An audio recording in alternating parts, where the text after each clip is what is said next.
Là maintenant, Haïti va pouvoir se refaire finalement, puisque vous savez ce que ça veut dire, le pétrole, c'est l'or. C'est de l'or, là. Et c'est certain que c'est une bonne nouvelle, je ne la trouve pas choquante, c'est plutôt une bonne nouvelle pour Haïti.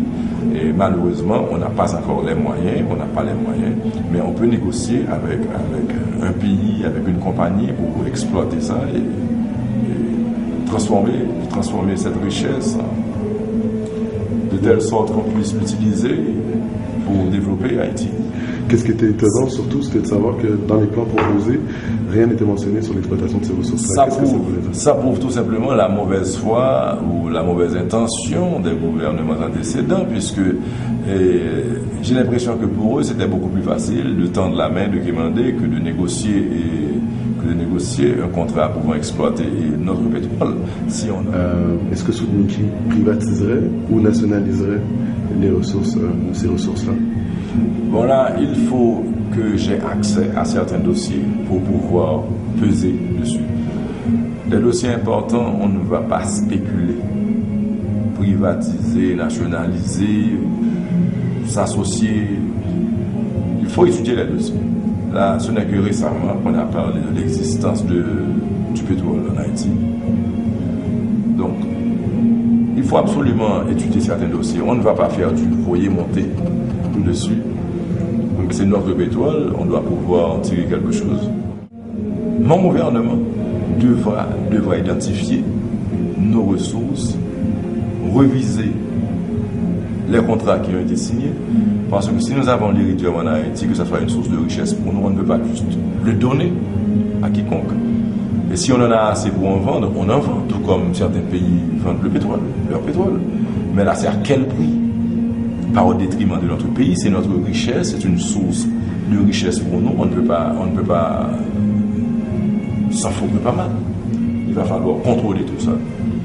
Il va falloir vérifier qu'on ait bien négocié notre contrat et à partir de ça, on prendra les bonnes décisions. Mais encore une fois, le problème de tout ça, c'est que pour assurer la continuité dans l'État et garder la confiance des pays amis, on a intérêt à ne pas se défaire de certains contrats qui auraient été signés dans de bonnes conditions. Là maintenant, si ce oui, vous l'avez dit, et que le contrat en lui-même prouve que ça soit une exploitation qui nous coûte notre vie, là on va mettre ce document aux yeux des intéressés pour leur dire, mais regardez ce que vous nous faites. Est-ce qu'on peut renégocier? On ne va pas leur forcer la main, mais on peut négocier. Est-ce que vous comptez rendre ces négociations-là publiques? Il faut qu'on commence à évoluer dans la transparence. Puisque quand on n'évolue pas dans la transparence, d'ailleurs, on crée des doutes. Là maintenant, vous parlez de l'iridium, vous parlez du pétrole, c'est parce que vous êtes informés, je vous en félicite. Il y a plusieurs couches de notre société qui ignorent ce sujet.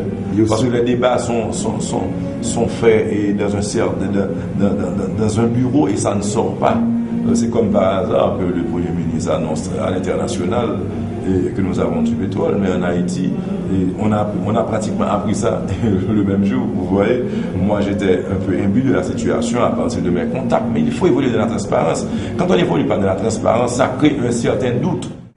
Parce que vous aurez à opérer dans la transparence, vos décisions devront obligatoirement être les bonnes pour ne pas avoir à confronter cette population, pour ne pas avoir à confronter leur mécontentement.